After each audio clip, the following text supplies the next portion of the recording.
कहते हैं मौन शब्दों से भी ज्यादा गहरा होता है। शब्द सीमित होते हैं मगर मौन असीम। और जब मौन शिव का हो तो वह सिर्फ मौन नहीं, पूरा ब्रह्मांड होता है।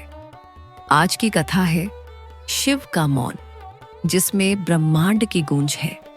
एक ऐसी कथा जो हमें बताती है कि भगवान शिव का मौन क्यों समूची सृष्टि का आधार है।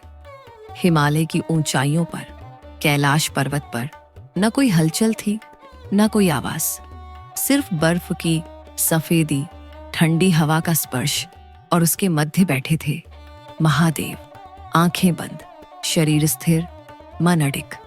चारों दिशाओं में निस्तब्धता थी, पर उस मौन में भी एक गूंज थी। एक ऐसी गूंज जो सृष्टि के हर कण में सुनाई देती थी। वह थी शिव के मौन की गूंज। पहला प्रसंग, जब ब्रह्मांड में पहली बार मौन गूंजा। समय की शुरुआत में जब सृष्टि का निर्माण हुआ, सब कुछ गति में था। अग्नि, जल, वायु, आकाश, पृथ्वी, परंतु इस गति को दिशा देने वाला कोई नहीं था। तभी आदियोगी शिव ने अपनी आंखें खोली। उनकी दृष्टि मात्र से तत्वों में संतुलन आया और फिर उन्होंने आंखें बंद कर ली। वह मौन हो गए। वह मौन जो किसी त्याग का नहीं बल्कि पूर्णता का प्रतीक था। उनका मौन ही वह शक्ति थी जिससे ब्रह्मांड स्थिर हुआ। ऋषियों ने कहा, जहां शब्द समाप्त होते हैं वहां से शिव का मौन आरंभ होता है। दूसरा प्रसंग, सृष्टि का प्रश्न और शिव का उत्तर। एक बार ब्रह्मा जी ने पूछा, हे महादेव, आप सृष्टि के सबसे महान ज्ञानी हैं। आप बोलते नहीं, सिखाते नहीं, फिर भी संसार आपको गुरु मानता है, क्यों? शिव मुस्कुराए पर बोले नहीं। उन्होंने अपनी त्रिनेत्र दृष्टि खोली और ब्रह्मा जी को एक झलक दी। क्षण भर में ब्रह्मा ने देखा, उनके सामने पूरा ब्रह्मांड घूम रहा था। ग्रह, तारे, नक्षत्र सभी शिव के मौन से संचालित हो रहे थे। शब्दों की नहीं, ऊर्जा की भाषा चल रही थी। वह ऊर्जा थी शिव का मौन। ब्रह्मा जी ने नम्र होकर कहा, अब मैं समझ गया प्रभु, आपका मौन ही सृष्टि का ज्ञान है। तीसरा प्रसंग, सती की तपस्या और मौन शिव। जब सती शिव से मिलने की इच्छा में तपस्या कर रही थी तो उन्होंने वर्षों तक एक शब्द भी नहीं बोला। न बारिश, न धूप, न भूख की परवाह, सिर्फ एक ध्येय, महादेव का ध्यान। उनका मौन शिव के मौन से जुड़ गया और तभी ब्रह्मांड में एक दिव्य कंपन फैला। दो मौन जब मिलते हैं तो शब्द नहीं, अनहद नाद उत्पन्न होता है। वह नाद जो किसी कान से नहीं बल्कि आत्मा से सुना जाता है। चौथा प्रसंग, शिव का तांडव और मौन का रहस्य। एक समय जब सती का देह त्याग हुआ, शिव क्रोधित हुए और उनका रुद्र तांडव आरंभ हुआ। धरती हिल उठी, दिशाएं कांप गईं, देवता भयभीत हो गए। लेकिन तांडव के मध्य शिव अचानक रुक गए।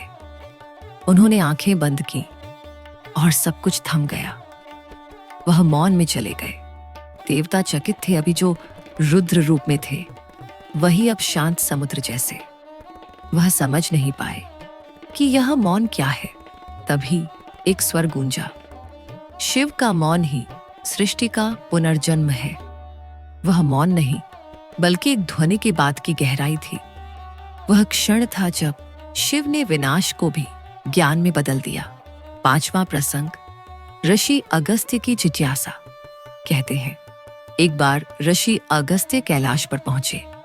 उन्होंने देखा शिव ध्यान में बैठे हैं, आंखें बंद, पर शरीर से तेज निकल रहा है। उन्होंने विनम्रता से पूछा, प्रभु, क्या यह मौन ही आपका ध्यान है या यही आपका सृष्टि से संवाद। शिव ने फिर कुछ नहीं कहा, पर उनके चारों ओर एयूएम की ध्वनि स्वयं उत्पन्न हो गई। वह ध्वनि इतनी शांत थी कि पर्वतों की बर्फ पिघलने लगी। अगस्त्य ने अनुभव किया, यह मौन नहीं, यह ब्रह्मांड की गूंज है। जो भीतर है वही बाहर है, जो शिव में है वही सृष्टि में है। छठा प्रसंग, मौन का संदेश मानवता के लिए। समय के साथ मनुष्य शोर में खो गया। वह शब्दों में सत्य ढूंढने लगा, पर उसे सिर्फ भ्रम मिला। शिव ने अपने मौन से सिखाया कि सत्य बोलने से नहीं, महसूस करने से मिलता है। शिव का मौन हमें यह याद दिलाता है कि जब हम अपने भीतर की आवाज सुनते हैं, तभी ईश्वर का साक्षात्कार होता है। वह मौन हमें खुद से मिलाता है, जहां कोई भाषा नहीं, कोई सीमाएं नहीं, सिर्फ शिव है। सातवां प्रसंग, पार्वती और शिव का संवाद मौन में। एक दिन पार्वती जी ने शिव से पूछा, प्रभु, आप इतने शांत कैसे रह सकते हैं? क्या कभी आपको क्रोध या दुहक नहीं होता? शिव मुस्कुराए और धीरे से बोले, मेरा मौन ही मेरा उत्तर है पार्वती। जो व्यक्ति स्वयं को सुन लेता है, उसे संसार की कोई आवाज विचलित नहीं कर सकती। पार्वती जी ने उस दिन जाना कि शिव का मौन किसी साधना का परिणाम नहीं, बल्कि उनकी अवस्था का स्वरूप है। वे मौन इसलिए नहीं है कि कहने को कुछ नहीं, वे मौन इसलिए हैं क्योंकि सब कुछ कह चुके हैं। आठवां प्रसंग, शिव का मौन और साधकों का मार्ग। कहते हैं, जो साधक सच में ईश्वर को पाना चाहता है, वह शब्दों से नहीं, मौन से यात्रा शुरू करता है। कैलाश की गुफाओं में आज भी साधु शिव का ध्यान करते हैं। वहां कोई मंत्र नहीं, कोई गीत नहीं, सिर्फ मौन, और उस मौन में उन्हें शिव का अनुभव होता है। उनका कहना है, जब मन रुकता है तभी शिव प्रकट होते हैं। यह वही क्षण है जब अंतर की गूंज सुनाई देती है, बिल्कुल वैसी ही जैसी कैलाश पर सुनाई देती है। नवा प्रसंग, शिव का मौन, जो समय से परे है। समय चलता रहता है, दिन, रात्रि, युग, कल्प, पर शिव का मौन समय से परे है। वह हर युग में, हर आत्मा में, हर ध्यान में गूंजता है। वह मौन हमें बताता है कि सच्चा ज्ञान शब्दों में नहीं, बल्कि अनुभव में है। जब भी कोई साधक भीतर उतरता है, वह उसी मौन को महसूस करता है जो शिव के हृदय से उत्पन्न हुआ था। उपसंहार, शिव का मौन हमारी आत्मा की गूंज। प्रिय दर्शकों, शिव का मौन हमें सिखाता है कि शांति कोई बाहरी वस्तु नहीं, वह हमारे भीतर ही है। जब हम रुकते हैं, सांस को सुनते हैं, मन को शांत करते हैं, वहीं से ईश्वर की शुरुआत होती है। शिव का मौन सिर्फ मौन नहीं, वह सृष्टि की अनुगूंज है, जिसमें हर आत्मा का स्वर समाया है।